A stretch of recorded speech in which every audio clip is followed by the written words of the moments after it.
What is going on, guys? Wally back with another video, and generally I don't do weapon review videos, but I feel like this one is unique in the sense that it is Tlaloc, the Aztec God of Rain. This is the Warlock exclusive exotic scout rifle that you can get once you get your gunsmith rank up to 3. You will get a quest that you have to get 100 primary kills with scout rifles with a primary telemetry active, then break down a bunch of scout rifles, and then boom, you get yourself this version. Now this thing is very cool. I am going to couple this with a bit of gameplay, but I am going to have this little piece of the perks on the bottom right of the screen while going through some PvE footage to give you a good idea of how it operates.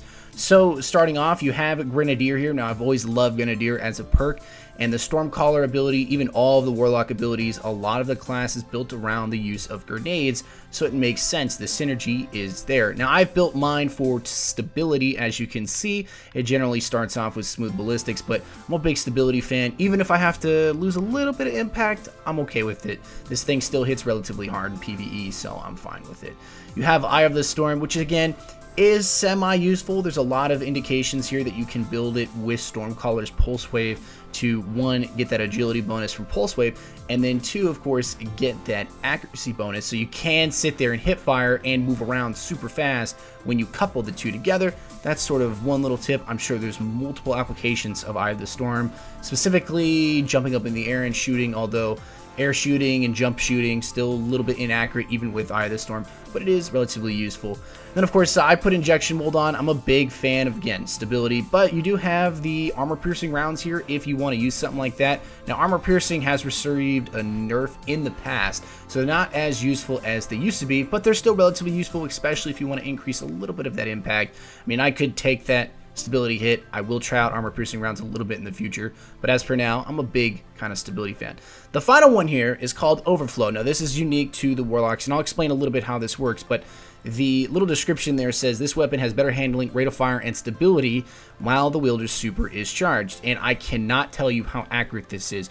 Literally, they are two different guns when you have your super up, and it is almost annoying, and this is the big reason I'm not the biggest fan of this. I like the weapon, but I'm not a big fan of it, if that makes sense. Like, I want people to try it and enjoy it, but for me personally, it makes me want to hoard my super. I don't want to let it go because this weapon becomes so damn good. So damn good when you have your super charged. So you're talking faster firing, higher stability, better reload speeds, just a general better weapon entirely. The only way they could make it any better is that if your super was charged and you were a Sunsinger, it became a solar damage scout rifle, or if your Void Walker became Void, Stormcaller became Arc. That would probably have been the coolest way to make this weapon even more unique, maybe a little overpowered depending, right? That would have been awesome though. But again, that's my only quip with this weapon, is they become so rapidly different that once you get your super, you have no real inclination to let it go, because you're going to be using this primary and you're going to be like, holy smokes, this thing is so good, why do I need my super? Now maybe you're not like that, but for me personally, I do not like going from one end of the spectrum to another with my primary. I kind of shift to my primary because I'm comfortable with it and I understand how the weapon's going to work.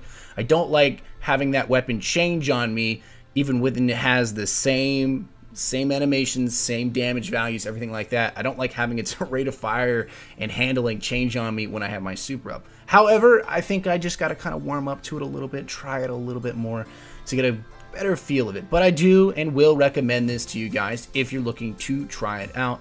Again, this is a Warlock exclusive. All of the classes have their own exclusive weapons, but this one is probably one of the more unique ones, at least that I've tested so far, and I do enjoy it greatly. However, it still kinda is a bit lackluster. It's an exotic primary with no burn, so that kinda sucks. Kinetic damage, as great as it is not great at the same time.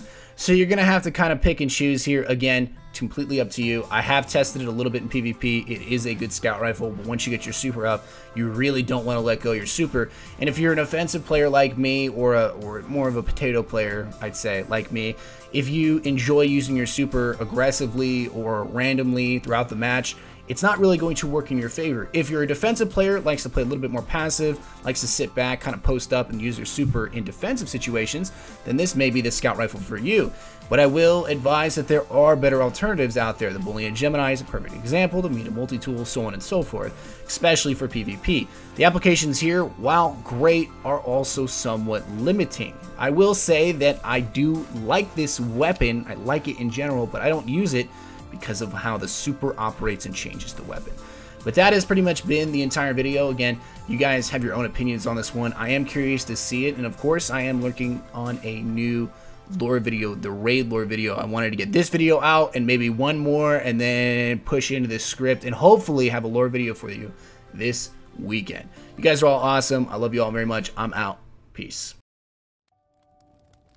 I stared deeply into that brazier. My eyes wandered past the tall pillars of flame to the towering columns of orange and red.